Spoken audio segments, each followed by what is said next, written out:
Hi, everybody. So, my friend Joseph Bradley and myself, we are doing a Joseph and Abbey journey experience for Tambra today. And that includes an hour of energy work and wisdom from me and an hour of energy work and wisdom from Joe. So, I'm going to be doing my session for Tambra. I have no idea what Joe's going to experience, and she's leaving it open for wherever Spirit wants to guide this healing and wisdom for Tambra right now today. So I'm going to go ahead and relax here. Tambra, thank you so much for being open to sharing this on YouTube for other people to learn and experience your awesome soul. And I'm just going to go ahead and relax, and we'll just see where Spirit takes us.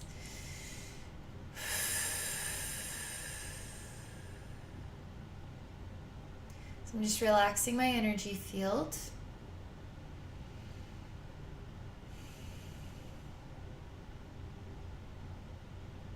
Just feeling connected to my higher self and spirit guides.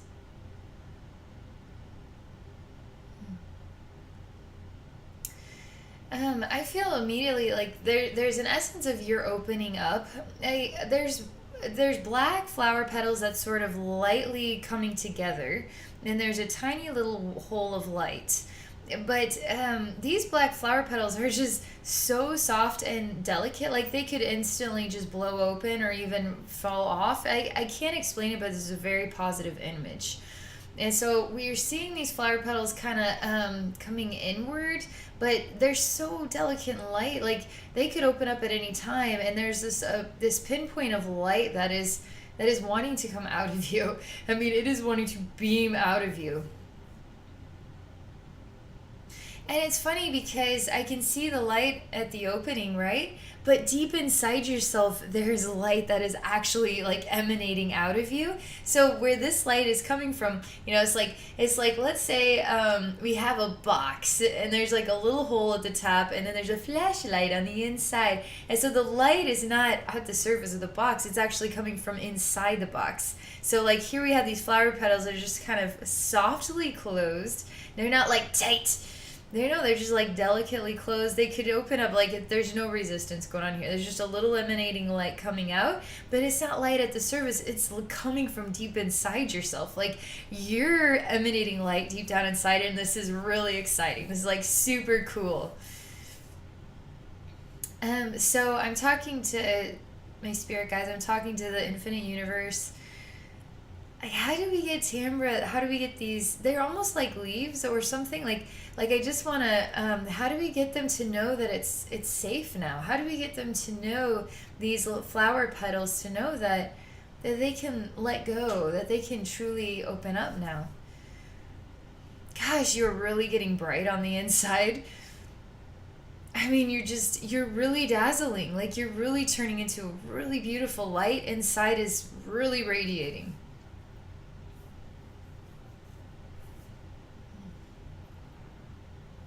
But you want to know more about yourself. Like you want to really explore your complexities, your diversity as a soul. I see on the inside there's like a Pandora's box in a way, but it's clear. There's some weird wavy lines going through it, and it doesn't necessarily have a lid. But for some reason, this image it's sort of emanating the I'm a complex soul and I want to know what is within me. But I don't have a lid to open this up, but this somehow symbolizes this complexity. And it's inside yourself. It's deep down inside yourself. But I actually can still see this on the surface of your spiritual atmosphere, which is really cool. At the surface of you, you're ready, you're emanating light, and you're ready to explore the deeper complexities of your soul. I mean, it's like so positive. Like the start of this, we're only 4 minutes in here. The start of this is so ridiculously positive. I'm so excited right now. What is this here? I'm so close to touching your Pandora's box, but there's some invisible force. And when I try to put my hand on it, it's almost like my hand goes through it, or I can't touch the solidity of it. So there's some sort of invisible screen that is preventing me from actually touching the complexities of your soul. I know what this is. This is familiar to me. I recognize this is the difference between you being emanating what is a human vibration or emanating the truth about yourself, which you are expanded, wise, infinite energy. And somehow this human veil is still sort of shrouding you of accessing more deeper complexities about your soul, which are actually at the surface of you. Like you're like so close to really accessing some extraordinary stuff about yourself. This here, this invisibility cloak, it's like an invisible space. It's definitely, I can tell it's there. I can tell it's there. It is invisible. I can't actually see it in the energy space, but I can feel with my energy hands that there's definitely something here, and it's shrouding your ability to access the complexities of your soul.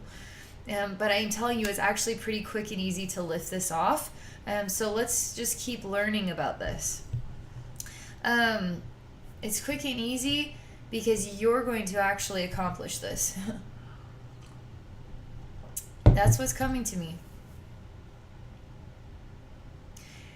If I access the complexities of your soul, that's not quite as fun as when you do it. And once you do it, now you're there. Now you've opened it up. Now you are it. And if I do it, then I'm just sort of giving you all the secrets of yourself, right? It's so much more exciting when you can discover it on your own. Let's see. I'm getting shivery, good feelings, good vibes. Okay, what do we do here with this cloak?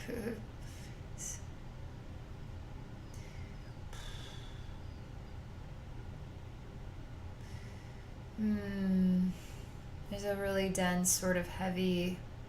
In the process of exploring how I can remove this cloak, there's sort of like a dense, heavy. I feel dense heaviness coming down from my head and then to my neck, shoulders. It just it's kind of what it's like. I don't want to feel heavy. I want to feel light. I want to feel brighter. I want to feel like I'm accessing things. And they say no. We have to go and see what this is. And so I'm in a really weird space between the dark and the light. And there's I don't know, it's like a snowy, it feels like a freezer box that froze over.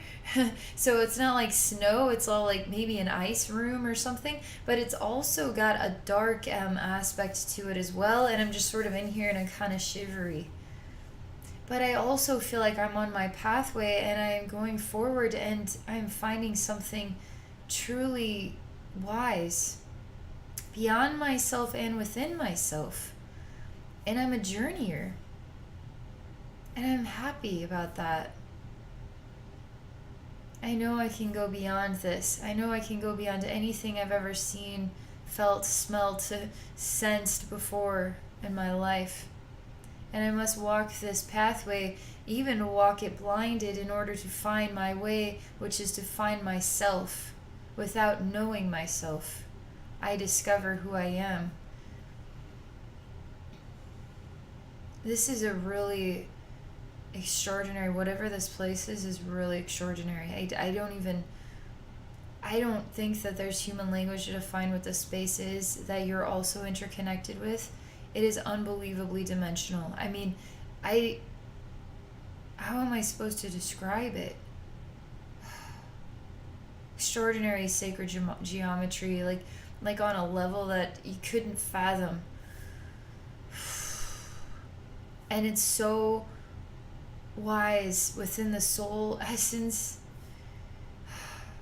I feel like I'm in a whole nother world. I almost feel like I'm almost out of my body in a way. I'm like, am I still talking? Am I thinking these thoughts? Like, am I here right now? That's what this is like for me to experience this energy space. And I'm getting carried away in it, and it's actually amazing in here. I know it's a freezer box. I know it's sort of finding our way in the dark or in the blindness, but it's such a powerful message. At least for me, I experience it as powerful. Again, we're still in the like in like really positive messages for you about your pathway right now is just really positive. So I take a hand and I sort of touch the ground and it's like a black dust. But I discover when I move the black dust out of the way, there's actually a mirror here.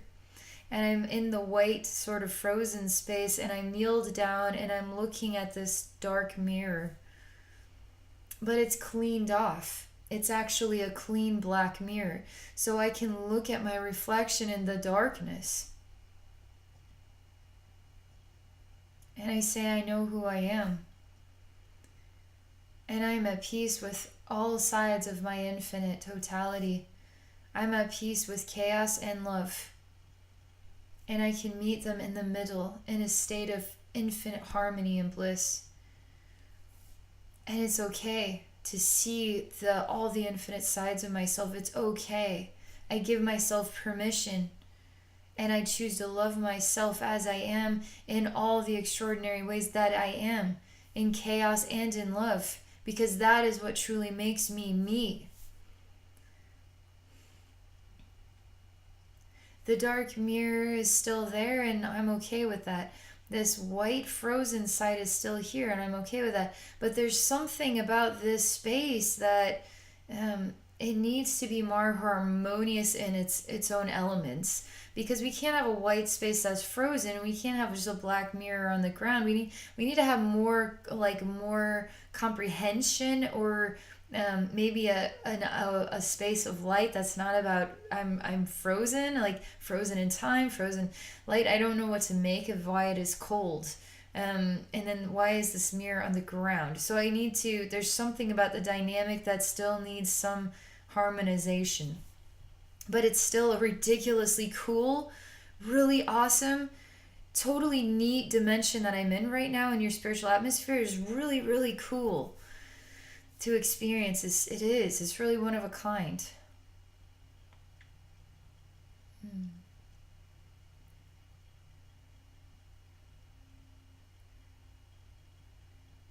Hmm.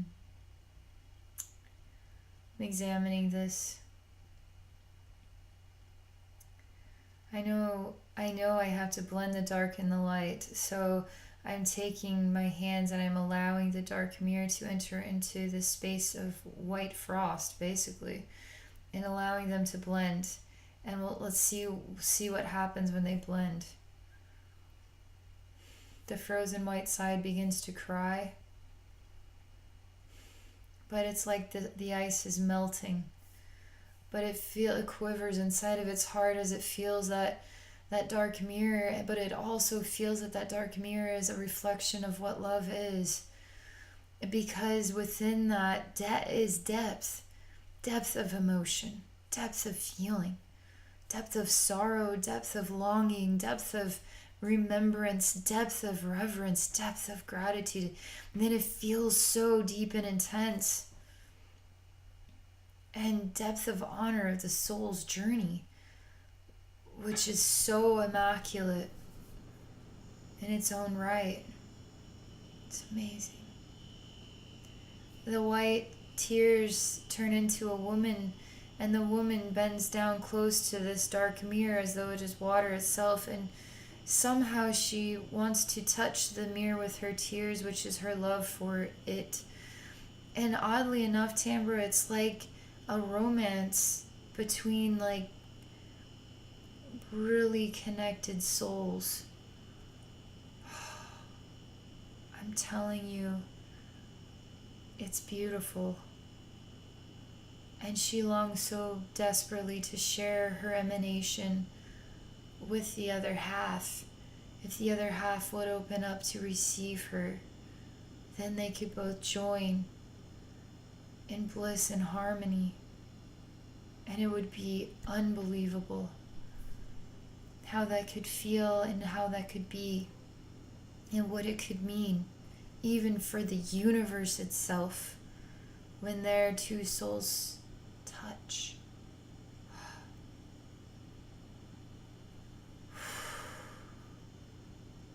It's powerful. but it's like a he, and it's like a male gender in the dark mirror, and he never comes to the surface. So she's sort of looking into a pond, a dark pond of some kind. I'm waiting for him to come up to her level, but she, it seems, needs to go down into the darkness in order to master his soul, in order to reach his soul. There's something with the language because it really feels like the word is master. I don't know why master his soul. I don't know why it would be that. But she seems to long to or gravitate magnetically into the mirror, into the dark pool. And I find that he is in there and she's going towards him, but it's like she is the one to bring him up and out of that space. Because her love for him, but his love for her too, because their souls are so connected already. She's so close to him. She's so close to him. She has not found him yet. I feel so sad inside, but I feel so much like they're so close. They're so close. It's like watching for the most brightest star to be born, and we're so close. We're so close. And the moment her soul touches his, that star is born. And we all receive that.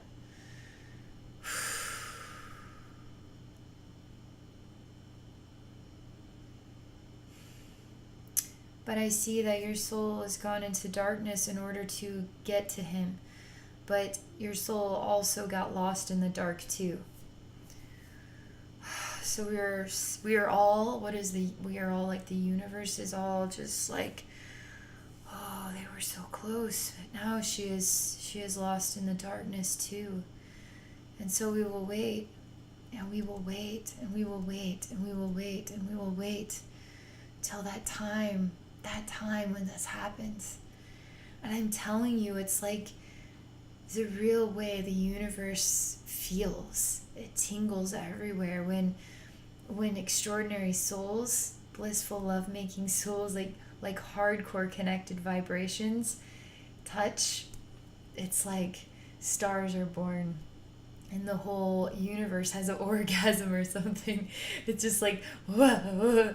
You can imagine, though, it's an infinite universe, so these amazing souls do come to touch each other like all the time throughout the universe. But we're watching your soul coming very close to another connected soul, like on an electrifying level, that it's just like and we all just like rejoice in it, because it's so wonderful when it happens. It's so wonderful. You're lost in the dark mirror, and he too is in the dark mirror waiting for you. Why though is he waiting for you? Why is he not trying to find his way into the light? You know what I mean? But you yet came from the light and found your way into the dark in order to bring him back. But then you got lost along the way, and now that kind of separated your souls. It's like he's still waiting for you. But the reality is, he also needs to feel motivated to go beyond that point. Don't just stand still. Don't just wait. Find yourself in the process, and then you find each other as well. But let's see what happens. He's just still waiting in the dark, and you are looking and searching. You're actually using your hands and feeling around and looking for like lost catacombs and hidden artifacts within your spiritual atmosphere. And he is also in your spiritual atmosphere, and I'm starting to discover that you are looking for him in a museum of your soul's journey. He is one of the artifacts. He's one of these extraordinary finds. But you're on a treasure hunt to find him, and in the process you're finding lots of other bits and pieces about yourself. And again, the overall message is really awesome. And we're only like 20 minutes in. Like, it's still really awesome. So, okay, you've lost yourself in the infinite dark mirror. but you're also finding yourself here too, which is really fun. You're finding yourself in a really fun, exciting way, and you will find him too. You're just like so close. You're so close.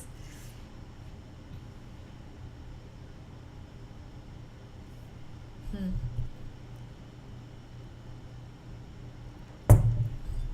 Hmm.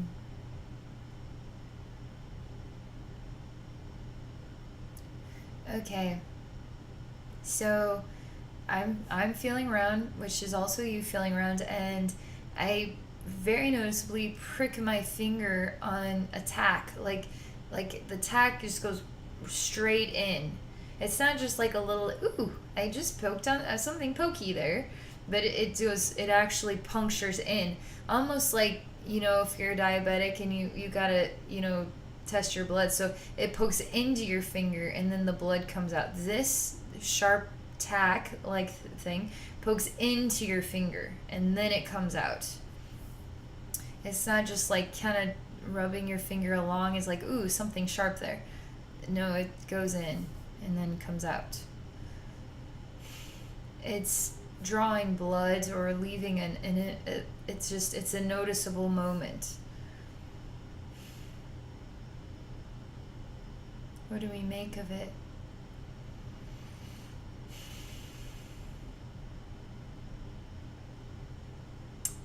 A part of you says, I'm just going to forget that happened, and then I'm going to suck on my finger to make it feel better. I was like, whoa, whoa, whoa, whoa, whoa, whoa, whoa. No, we don't say it like that. There's something, we got to do it differently. I want you to look at your finger that was pricked, and let's look at it for a minute, and let's explore this differently. There's a reason for this. We want to acknowledge that the moment happened instead of like, gonna go on with my life. No, this is kind of a big deal. Whatever this is a reflection of is actually a big deal. This too is an artifact. This moment is also an exciting artifact. We just aren't aware of it yet, and we have to see this differently. This little prick on the finger was a much bigger deal than it might appear right now.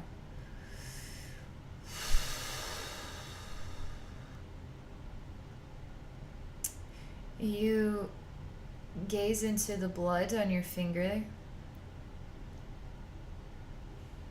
A part of you shuts off your heart and says, like a human, well, it's just blood on my finger. I'll just, put it in my mouth, suck on it, and make it feel better. Now we're starting to feel that invisible shroud here, but it's just like, let's just dumb it down, numb it down, and it's just a prick on the finger. But no, I am working on this, whatever this is. It's like a weird skin, and it's ready to shed off of you, but it's just still kind of clinging. So, continuing to have you look at this. I say you're not going to get away. I'm telling your deeper consciousness, you're not going to get away with just shrugging this thing off. So don't even think about it. We don't understand it. Okay, let's pretend we do understand it. Let's just pretend. Okay, let's smear the blood around, see what happens. Let's just see what that means now. It's getting infected. It's getting worse.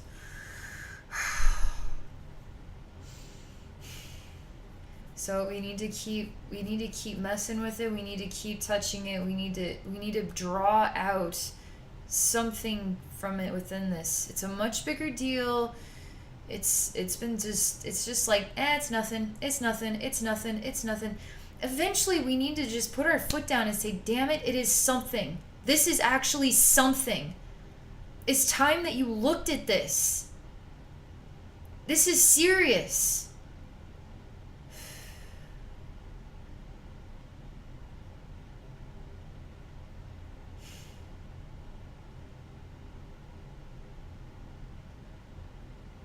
It's serious because this is just nothing is gonna this will cloud your mind. This will keep you on a pathway of saying, shrug your shoulders, whatever, move on, move on, move on. This one is a big enough deal where it's time to say, I've been just, nothing, it's nothing, it's nothing, it's nothing. I've been saying that for so long now that I shouldn't have to. I shouldn't have something in my life where it's kind of a repetitive thing where I'm constantly repetitively saying it, but it's nothing. It really is nothing. No, actually, this one is something. This one is something. I'm trying to pinpoint it in my own mind, but whatever this is, it's even kind of clouding my judgment to say that it's sort of like, have you ever been? I think a relationship would be the best way to define this. Have you ever been in a relationship where you kind of notice a behavior from your companion, but it's just like you love them, so it's not that big of a deal.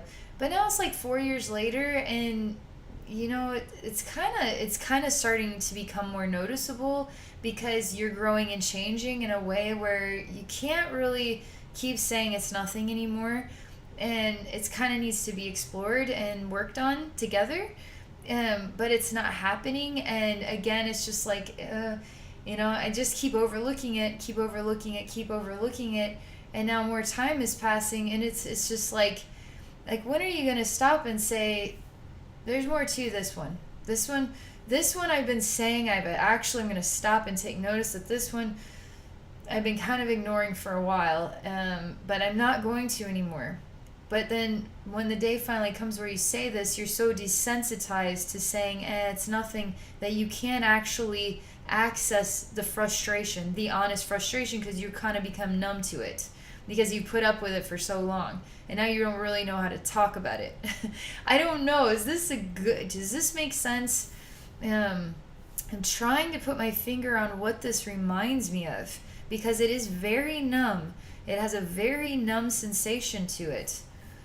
But it's also like you would notice that you would say something like, it's not that big of a deal. So the fact that you have to say this repeatedly does tell me that there's more to it than that, and it's also very, very numb, and it shouldn't be. It should be emotional. It should have tears. It should have anger. It should have frustration. It should have so much more than this. God, it's very bothersome. The more I'm talking about it, the more it's like inflaming the finger, and it's just like, it's getting very bothersome. This is a good thing because I'm drawing out something from here. It feels like whatever this is would be something more like from today's lifetime because it feels familiar. It feels like a familiar thing.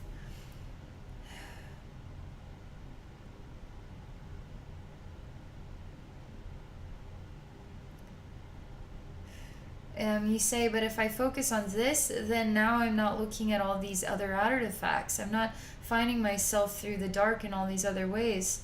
And I'm saying this is a very valuable artifact. Do not discredit this one. Do not just say this isn't one of the valuable artifacts because it's a poked finger with blood coming out. This actually is a valuable artifact. And in here we've got like a mummy and like a really cool tomb and a golden emerald jewel that's glowing and really amazing fancy artwork and old ancient swords and like there's cool stuff in here. So this is not like all that special, right? This is kind of boring and we don't want to pay any more attention to it. There's so much more to see. I say, but if you don't see this one, you are going to see every awesome thing in here with this following you everywhere you go. I'm telling you, better to heal this one now and then experiencing all these awesome things more free to love it that much more without this weird thing following you places. Conscious is starting to actually adhere more to what I'm saying. She gets out a microscope and it's like she puts the blood into into a thing so we can look at the blood under a microscope, but then we also see in another image the finger just goes directly under the microscope and we're just examining it down, down, down, down to the tiniest little particles. Oh my God, she said, I have found a new discovery. It's in my blood. It's my blood, she says. It's my DNA. I said, oh, wait a second. Oh my God, are we talking about DNA? Is that the mystery? Is it DNA? What? She says, no, I know there's something even deeper than this. She's getting really excited, this part of you, as we're going deeper. It's like, I was sure there was something else, something like a life frustration involved with this. Let's see where this goes. She says, there is a life frustration involved with this. It's in my DNA too. It's like, what are you talking about?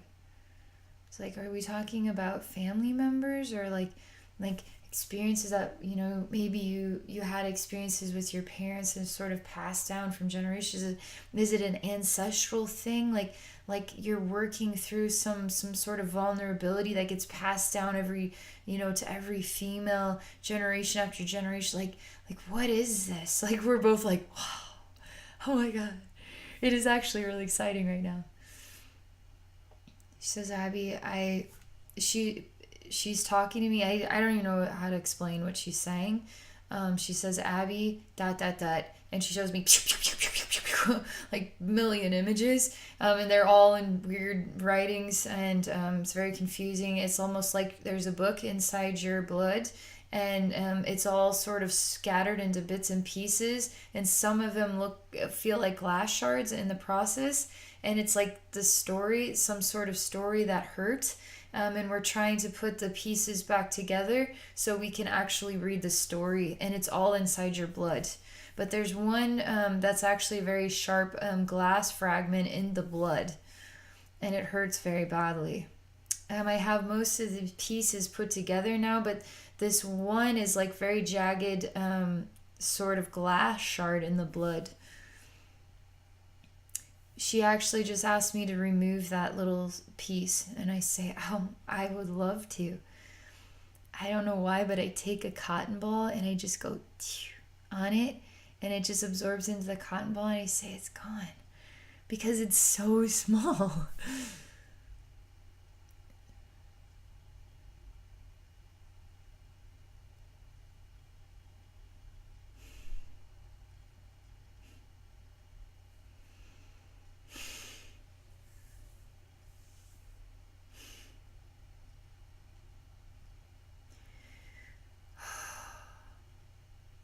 That little glass shard has so much emotional reaction to it. Removing it, it was almost like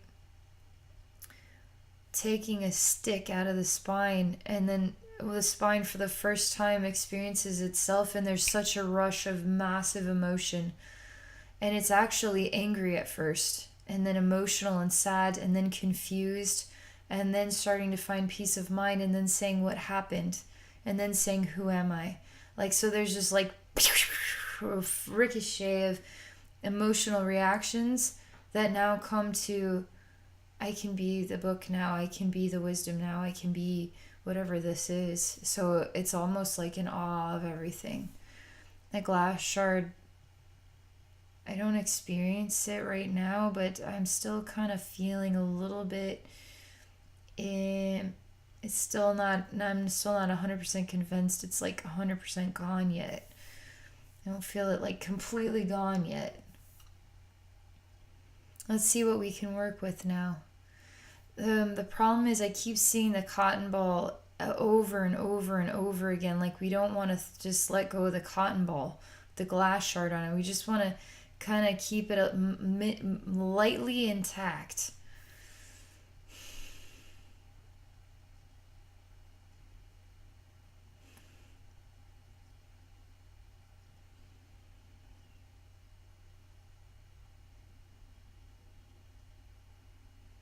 All right, I gotta go with it. There's an angry woman here. She looks kind of like a barmaid from Wild West, There's some sort of gun that she's got in a holster on her thigh, and she's got a really, she's not an attractive, very attractive woman, and she doesn't have a lot of teeth. She's wearing a feather, and she's just like, yeah, like really angry, and she's got her leg up so you can see her legs. She actually has really nice looking legs. She's got a little pink dress on that's kind of pulled up some with a lot of frills, but she's got this gun pointed at you, and she's really angry at you. And she's got some weird mannerisms, like kind of masculine mannerisms. It's almost like she chews tobacco and she spits in a spittoon. And she's got rotted out teeth. Like she has some teeth, but she doesn't have all of her teeth. And she keeps spitting into the spittoon, and then she's got this gun pointed at you. She likes to be in control. I start to see a huge relaxation in her. The gun disappears from her hand, and she's much like a princess, like literally any girl's dream princess. She looks like it. She's wearing a very beautiful dress that's got like pinkish color. It looks like pink colored flower petals that are flowing downward. She emanates with light. She's breathing so much positive energy going around her head. She says, I can be free now. She's releasing something from her heart, and it sort of sparkles outward, but it's letting go of something, like a groundhog. It's some sort of something, some rodent type. It's kind of an underground animal though, but it feels like more like a rodent, like a rat or something. And it's coming out of her heart, but she's okay with it. No resistance. Totally okay with it. It's weird because I also see a coin spinning on the table, and is it going to be heads or is it going to be tails? Is it going to be a ruffian or is it going to be the bright light sides? Like, is it going to be the angel or the ruffian? Like, so we don't know how this is going to spin.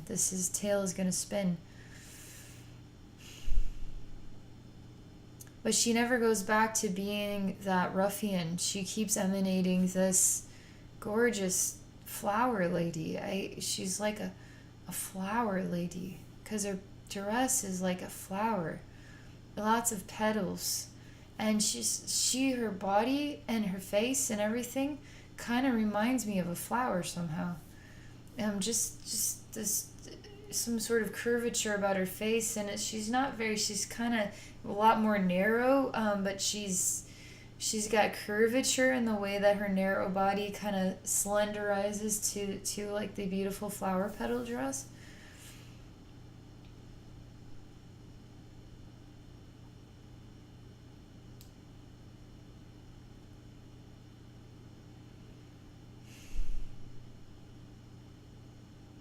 She is moving her dress back some as she is. I mean, I can see her legs even, and she's sitting down at a piano and she's about to play a masterpiece. And she's very much so like oddly shaped face, and she's got a larger nose, and it's almost like her chin kind of is like a underbite, because it kind of goes backwards, and she has very thin lips, and she's playing some sort of extraordinary masterpiece on the piano. But she's exposing her legs very much so like this barmaid did. Because she literally kind of lifts her dress up and then sets it behind the chair so her legs are exposed, and she's just playing. And her hair is really pinned back tight, dark brown. And the more I look at her, the more her face changes, and it becomes like an even larger nose, even more distorted like underbite. It's starting to kind of morph into a ball, just a round ball. She just wants to hear the music play over and over and over again. She's starting to develop what are feathers, and her feathers are her fingers playing all the keys.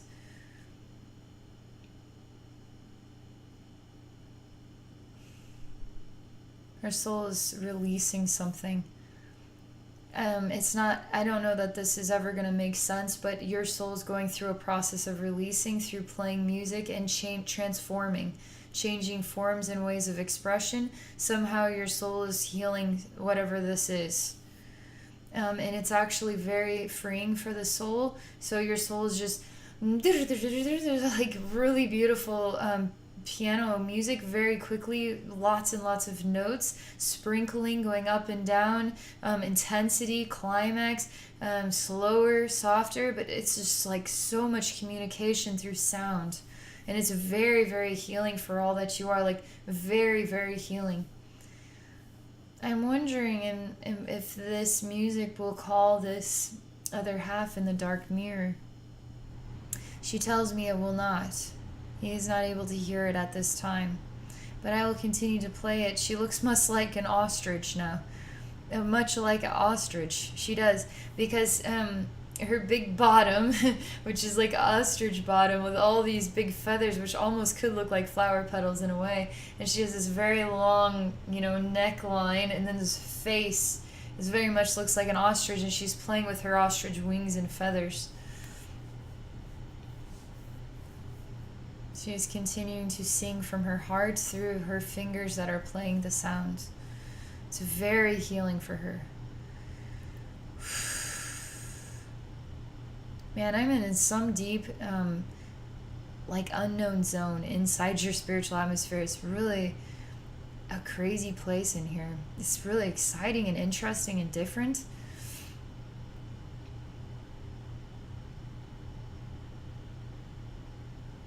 She still needs to play the piano, so I can't. She needs to play until she feels complete.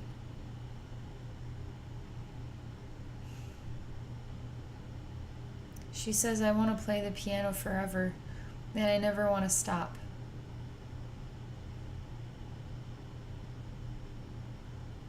I tell her that's not healthy for your soul. Your soul needs to play the piano right now, but it does not need to play the piano forever. That would be very unhealthy for your soul. She says, what do you know about healthiness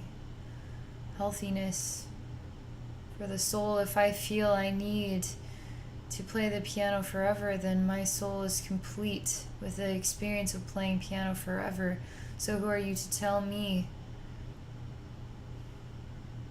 what completes my soul or what doesn't on a healthy or not healthy level? What do you know?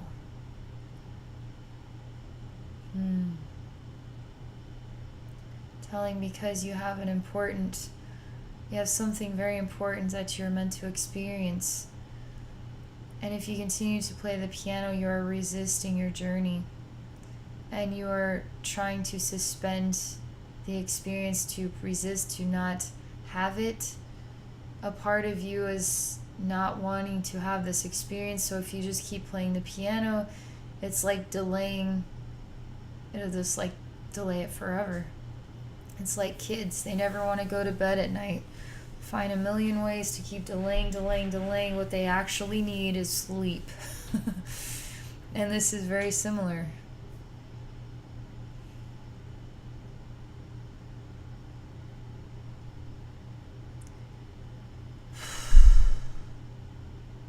She does start to acknowledge I am right. Say, what is it that you are afraid of? What is it you're afraid of experiencing when you stop playing the piano?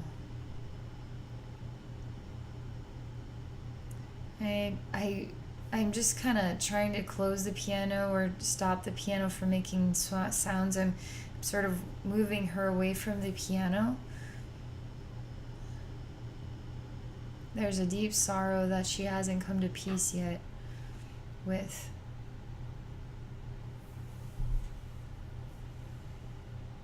She's turning into a bunny rabbit woman now. She's really trying to stall out and create distractions.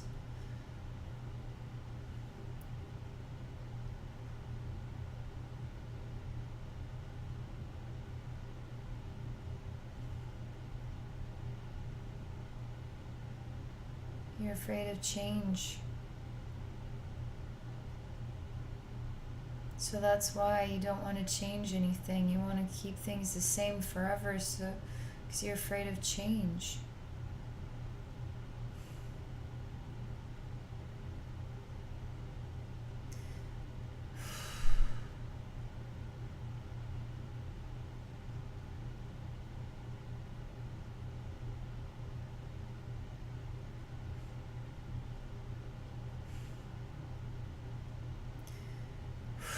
Whatever this pocket is, we're getting deeper into it here.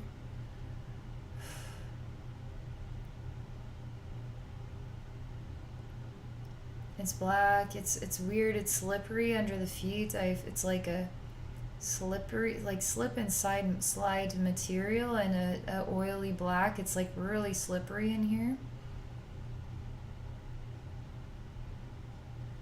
Going beneath the surface of where we were. It's getting dense, so it's gonna probably make me yawn here and there because it's just getting so dense in here.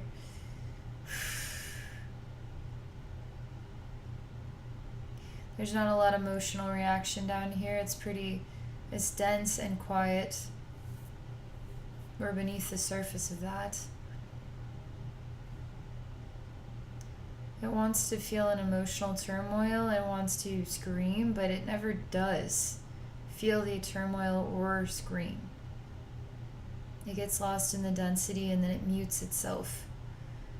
And this room needs this space, it needs to stop doing that.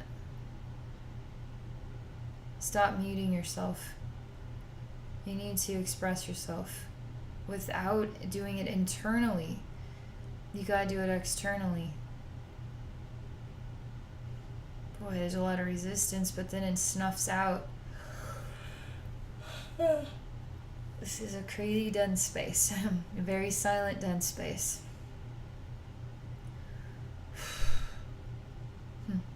What happens if I go beneath this?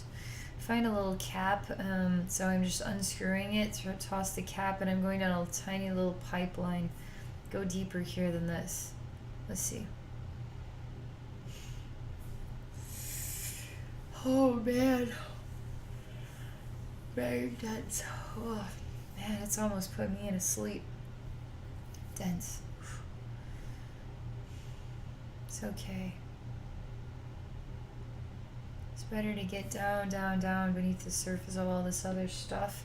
So that way when we get through this, everything dissolves all the way down to this deep point, which just fills with love and light. You feel that much more expanded. Oh man.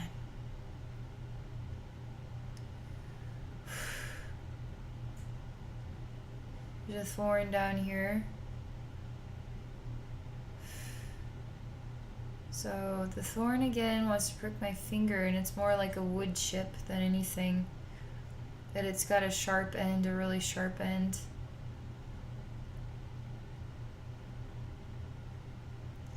Just take the wood chip out, but it likes to make me feel like it's kind of in my skin in a way.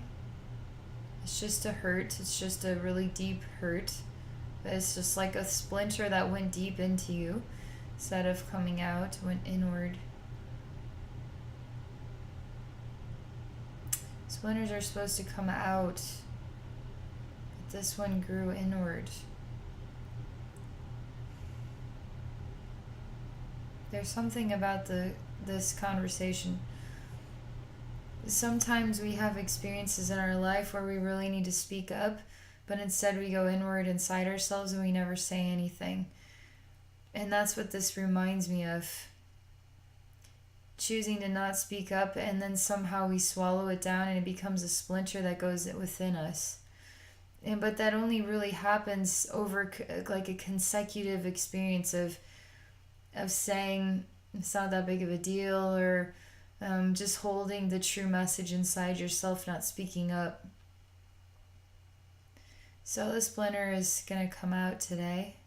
I feel like a doctor that just had a successful operation, because I'm even using like clamps to gently to take it, and it's just like this is also emanating in here, that I'm like a doctor that is removing this from a deep place, setting it on this nurse's tray or something like that.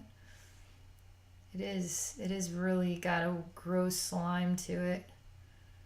It's on a plate, like it's like a doctor's office, and it just removes something from your insides.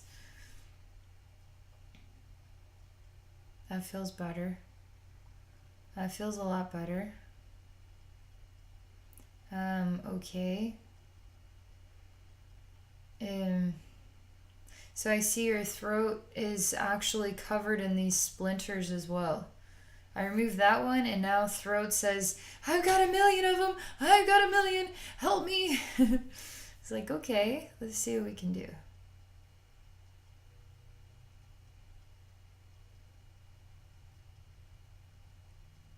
These ones don't want to come out. These ones are really stuck tight in here.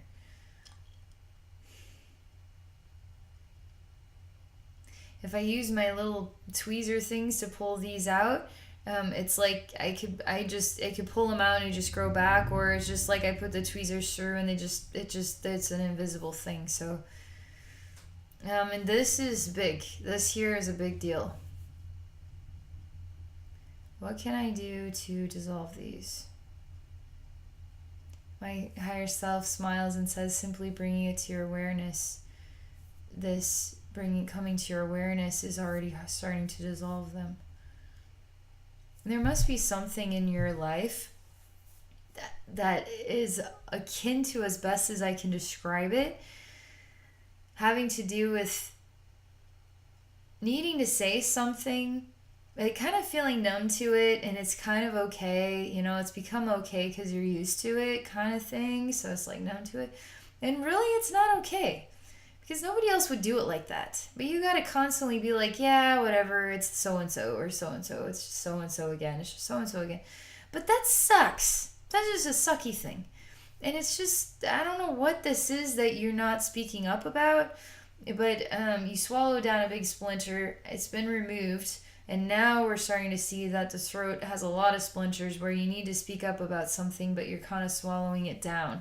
So you're kind of swallowing down another splinter, and another splinter, and then it just keeps growing, but we're really working with one big one, and now we see all these other little ones, like a cactus around your throat, full of splinters.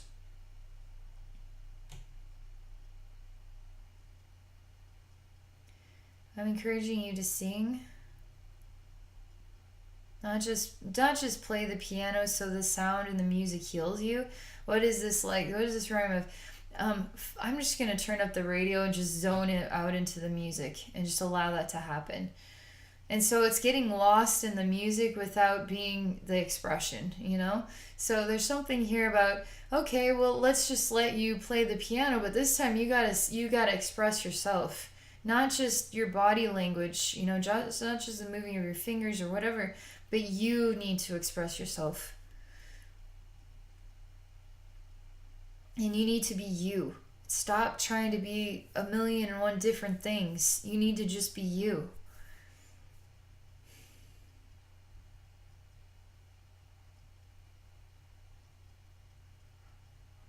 You are pressing a key and you are exploring matching that sound with your voice.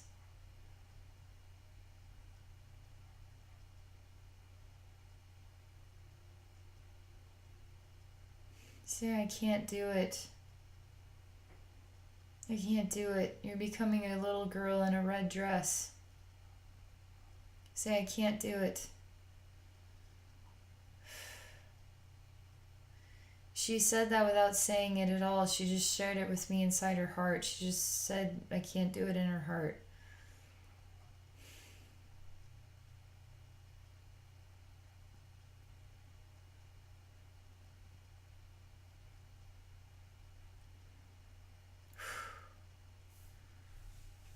I was talking to her about, well, why don't I do it? Why don't I just kind of get you relaxed? So why don't I just try to sing here? And we'll see what comes out. And then when you feel ready, then you can sing with me.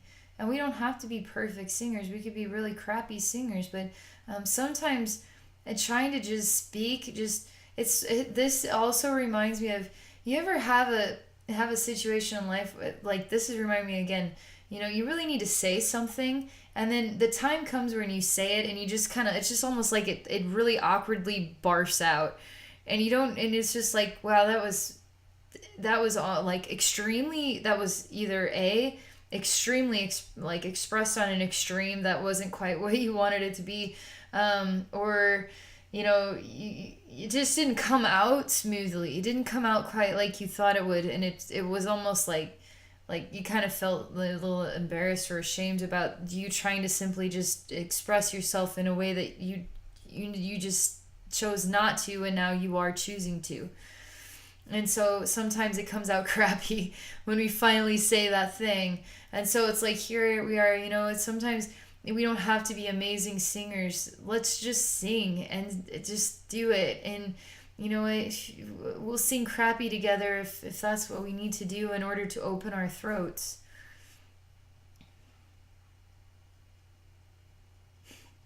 That feels better, actually. I could be in a place without judgment. So I take half the piano, you take the other half, and we both like start playing. So there's four hands playing, and you're actually a person now. You look like yourself. You're really into the keys and the sounds that you're playing, and so am I. But you're way more into it than me. And you're actually starting to speak to the piano as you move your fingers through it. And you're like you're actually talking to the piano about this frustration or whatever. And the sound of the music is almost drowning out the sound of your voice. You're very heated right now. And I'm like, wow, she's really angrily speaking to the piano right now. I thought we were going to be singing, and I feel kind of like, am I supposed to be a part of this? Maybe I need to let you do this. I just kind of dissolve and disappear as you take over the whole piano, and you just start like really aggressively speaking right now. And now you're just like the music is starting to be your voice, and you're just allowing it to come out, but you're like also speaking a language. You're actually talking angrily as you're playing the piano. And the piano, like the intensity and the emphasis of the keys is getting louder. It's almost like the piano is starting to turn into flames, starting to go into flames. Everything is just starting to catch fire and almost blow up. You still haven't sang a song yet, but you are expressing yourself. And you are choosing to be yourself. And it just happens to be like this. And you literally stand up from the seat or you're at the piano and you just go, ah! Like you scream really, really loudly, and it bursts this bubble of this place. And it's almost the scream itself that completely clears this entire dark mirror world. And I see that this scream is just echoing, like ferociously echoing, like a hurricane wind blowing. And I start to see this other half going, like, whoa, what's going on here? It was almost like in a coma, just sort of sitting there in a haze. But it's all the darkness is starting to clear out of you because you chose to speak up, to speak angrily, to express yourself, to let it out. And now he hears you too. For the first time, he's hearing you. And he is instantly coming to you. But you're not going to do it here. Not in the dark mirror, you say. But you guys run into each other in the dark mirror. And in a weird way, you expect that electrifying moment to happen, but you meet when you're at a place where you're both groggy and disgruntled and confused and longing, and it's very peculiar because you found your match in a place where you didn't expect it, and he sees you for the first time. and you see him, and you're both silent. You're standing still.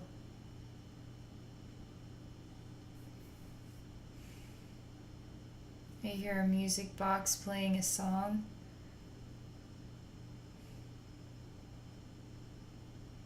And I see both sides is starting to dissolve. I see the flower and from the beginning start to open up, and everything else we've seen thus far is just dissolving away. The flower is white and emanates a white light, and the heart within this flower is very deep. And inside it there is a song that it plays, and it's love. But it's hypnotized too by love, but it's not necessarily a bad thing.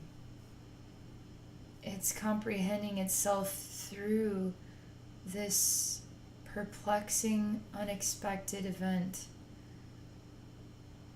And in its own right, it is a star being born, but it's on a different level of what love can feel like, what love can be like, what love is all about. Finding each other sincerely and being in awe and perplexed by it, almost resistant but not, wanting to know more but unable to stop trying to make sense of how this could be.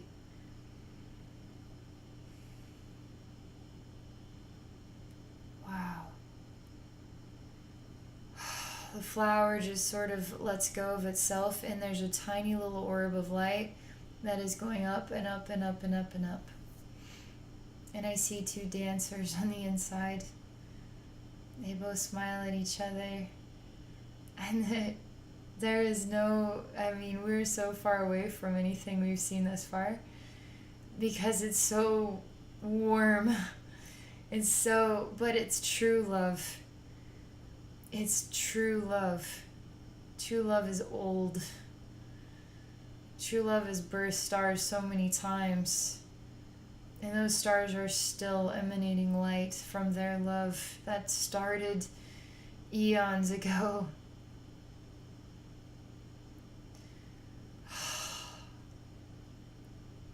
And their stars are still glowing. And when they kiss, they know the universes, all of them. And they're at peace with their love, which is genuine and true and honest and sincere, and it listens and it heals and is patient, and it is old.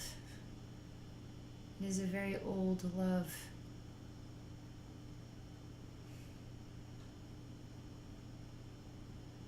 And it's part of the infinite. I just see this orb of light with these two dancers, this male and this female.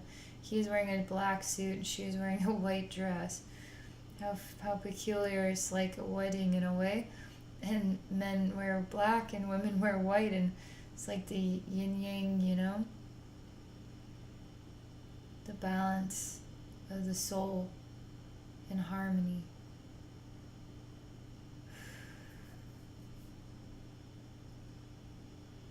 Wow.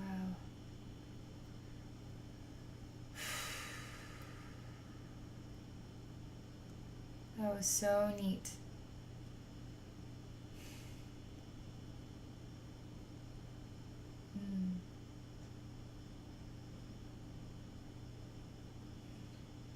I'm going to go ahead and move out of your spiritual atmosphere. Now moving on back here.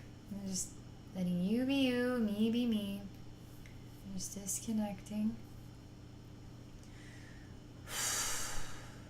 Sadness, actually. Thanks a lot, amazing experience through that. I don't know what it means to me, but it really touched my soul deeply. About the way love can feel, true love. It's like people always want that just like kaboom love, you know, that love at first sight. But love can find each other in such an unexpected way, and it can feel unbelievable in its own right, even if it's not like the most hottest burning star all of a sudden. But it is that. It's that a million times, a million times, a million times. And it's been that for so many lifetimes that it is able to just emanate strength and grounding and old soul love. It's unbelievable. So that's your message. That's your healing. I can't wait to see what Joe's experience is. So he's going to make his video for YouTube as well, so I'm going to share it here. So if you're watching my video and you're not Tambra and you would like to see what Joe has to say, I'll make sure to put a link so you can access it. I'm really curious to see what his journey is like. Thank you so much, Tambra. And for those of you watching, if you're interested in a psychic session with myself or with Joseph and I, you can find all those options at my website at abbeynormalswisdomquest.com. All right, thank you guys, and I hope you all have a wonderful day.